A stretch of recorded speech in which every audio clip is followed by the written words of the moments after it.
यानी हिंदी के एक नए एपिसोड में आपका स्वागत है, जहां आपके लिए लेकर के आते हैं इंडियन डिफेंस की प्रमुख अपडेट्स को। और इस वीडियो की हम शुरुआत करेंगे भारतीय नौसेना को लेकर के आई एक अपडेट से।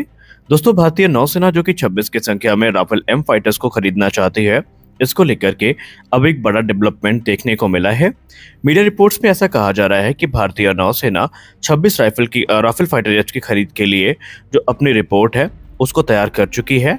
और अब ये जो फाइनल रिपोर्ट है प्रपोजल की, इसको बहुत जल्दी फॉरवर्ड किया जाएगा, जिसका सीधा मतलब ये है कि अब ये जो प्रोसेस है ये एक स्टेप आगे बढ़ चुका है। यहाँ पर एक गवर्नमेंट टू गवर्नमेंट डील हमें देखने को मिलेगी, जो कि तकरीबन 50,000 करोड़ रुपए की होगी, जिसके अंतर्गत राफेल फाइटर्स की जो डायरेक्ट परचेज है ये भारतीय नौसेना के द्वारा की जाएगी।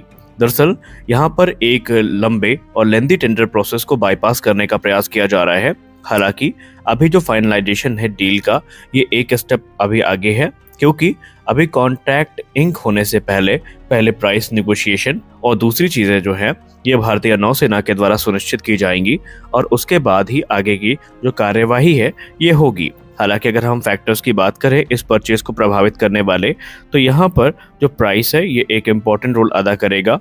हालांकि भारत इसको खरीदने के लिए प्रतिबद्ध है, इसमें भारतीय नौसेना अब पीछे नहीं हटेगी और राफेल एम फाइटर भारतीय नौसेना की ताकत को कई गुना ज्यादा बढ़ाएंगे। हालांकि इस एक्विजिशन की बात करें तो यहाँ पर भारतीय नौसेना के जो INS विक्रांत एयरक्राफ्ट कैरियर है, इनकी ताकत को बढ़ाए जाने का हर संभव प्रयास भारतीय नौसेना के द्वारा किया जा रहा है।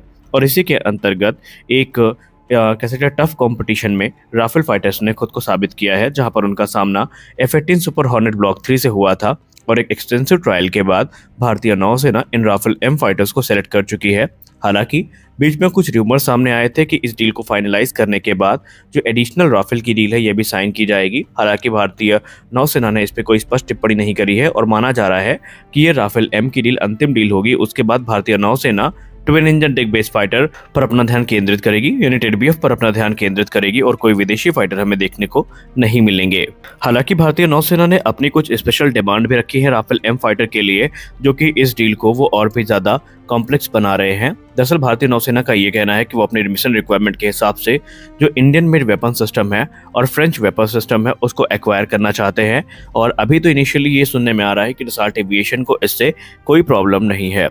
मीडिया रिपोर्ट्स की बात माने तो इसमें भारतीय नौसेना जो मीटियोर मिसाइल है, जो कि बियॉन्ड विजुअल रेंज की एयर टू एयर मिसाइल है, इसको एक्वायर करने के लिए प्रतिबद्ध है। और कहा जा रहा है कि मीटियोर में उनका जो ध्यान है वो सबसे ज्यादा है।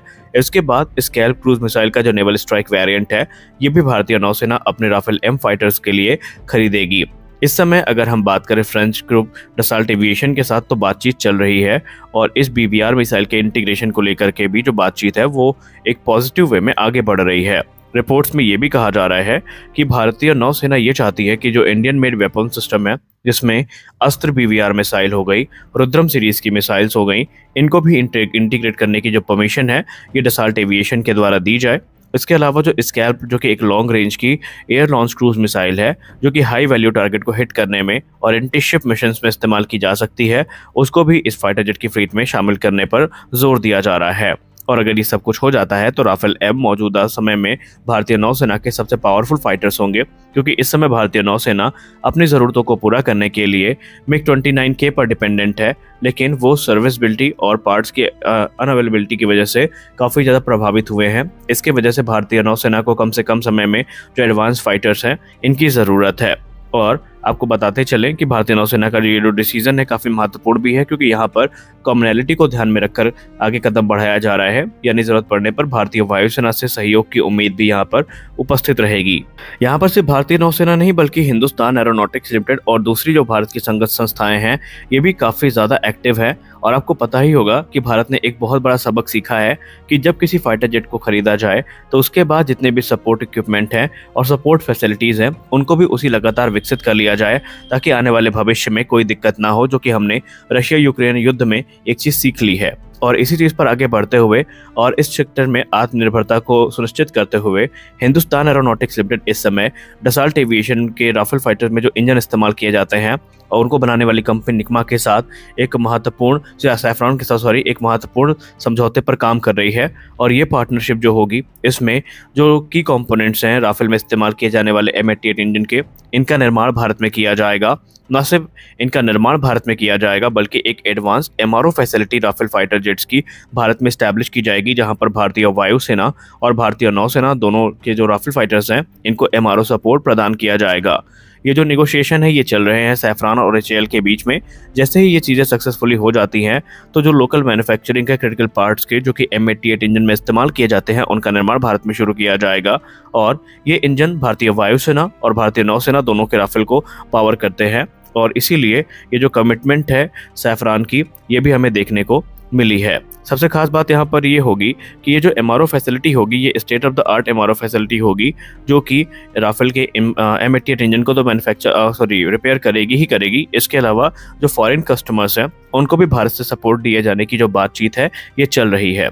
MRO फैसिलिटी बहुत सारी अलग अलग जो इंजन मेंटेनेंस नीड है इनको पूरा करेगी। इसके अलावा ये जो रूटीन सर्विसिंग है इसमें भी महत्वपूर्ण भूमिका निभाने वाली है। कहा तो ये भी जा रहा है कि सैफरान हिंदुस्तान एरोनॉटिक्स लिमिटेड को कुछ क्रिटिकल TOT जो है वो भी ऑफर करेगी, जो कि इंजन मेंटेनेंस में एक महत्वपूर्ण भूमिका निभाने वाली है। यानी अगर आप एक चीज़ गौर से देखें तो वो ये है कि भारत पूरा का पूरा जो इकोसिस्टम है उसको विकसित करने में इस समय लगा हुआ है। और जैसे मैंने पूर्व में कहा कि भारतीय नौसेना इनके अलावा जो इंडियन मेड वेपन सिस्टम है उनके इंटीग्रेशन को जोर दे रही है, तो उसमें सबसे महत्वपूर्ण जो नाम है हमने आपको पहले बताया अस्त्र मार्क 1, लेकिन इसके अलावा जो रुद्रम 1 जो कि एंटी रेडिएशन मिसाइल है उसके इंटीग्रेशन पे भी बात चल रही है। रुद्रम 2 जो कि एक एंटी रेडिएशन मिसाइल है और इसके 2 वेरिएंट देखने को मिलेंगे, एक एंटी रेडिएशन मिसाइल और एक ग्राउंड स्ट्राइक वेरिएंट, वो भी हमें राफेल की फ्लीट में देखने को मिल सकता है। इसके अलावा ब्रह्मोस NG जैसे जो सिस्टम है इनको भी राफेल M की फ्लीट में इंटीग्रेट करने पर बातचीत चल रही है और कहा जा रहा है कि सैफरान को इससे कोई भी दिक्कत नहीं है और आने वाले भविष्य में ये चीज़ें हमें देखने को मिल सकती है। और यदि ऐसा हुआ तो ये भारतीय नौसेना के लिए काफ़ी इंपॉर्टेंट होगा। अब यहाँ पर डसाल्ट एविएशन और उनके जो दूसरे संगत कह सकते हैं संस्था हैं जिसमें इंजन मैन्युफैक्चरर सैफरान हो गया, ये सब इसलिए भी उत्साहित है क्योंकि उनको इस चीज़ की उम्मीद है कि MRFA के अंतर्गत एक बड़ा ऑर्डर भारत से मिलना है। इसके लिए ज़रूरी ये होगा कि जो क्रिटिकल फैसिलिटीज़ हैं उनको पहले ही भारत में विकसित कर लिया जाए, क्योंकि अब ये लगभग कंफर्म है कि अगर MRFA फॉर्म होता है, MRFA पर कोई डिसीजन आता है तो उसमें डसाल्ट एविएशन ही एक क्लियर विनर होगी और ऐसे में उनको भारत में राफेल फाइटर्स का निर्माण करना पड़ेगा। इसके लिए खुद भारत से ज़्यादा उत्साहित इस समय डसाल्ट एविएशन है और फ्रेंच अथॉरिटीज़ हैं जो कि इस प्रकार के एडवांस फैसिलिटीज़ को भारत में बनाना चाहते हैं ताकि आने वाले भविष्य में कार्य को और आसानी के साथ आगे बढ़ाया जा सके। और उसी क्रम में अभी बहुत सारे हमें जो डेवलपमेंट्स हैं वो देखने को मिलने वाले हैं। आप सबने प्रीवियस रिपोर्ट्स में देखा ही है कि खुद भारत के जो सीनियर मिनिस्टर्स हैं उन्होंने इनडायरेक्टली ये कंफर्म कर दिया है कि राफेल फाइटर्स का निर्माण भारत में किया जाना है और आज नहीं तो कल MRFA में यही विजेता के तौर पर हमें देखने को मिल सकते हैं। तो आज के अपने इस वीडियो में बस इतना ही। हम आशा करते हैं ये वीडियो आपको अच्छी लगी होगी। अगर वीडियो अच्छी लगी तो वीडियो को लाइक करिए, नए हैं तो चैनल को सब्सक्राइब करिए, क्योंकि हम आपके लिए ऐसे अपडेट्स को लेकर के आते रहते हैं। तो मिलते हैं अगले वीडियो में, तब तक के लिए जय हिंद।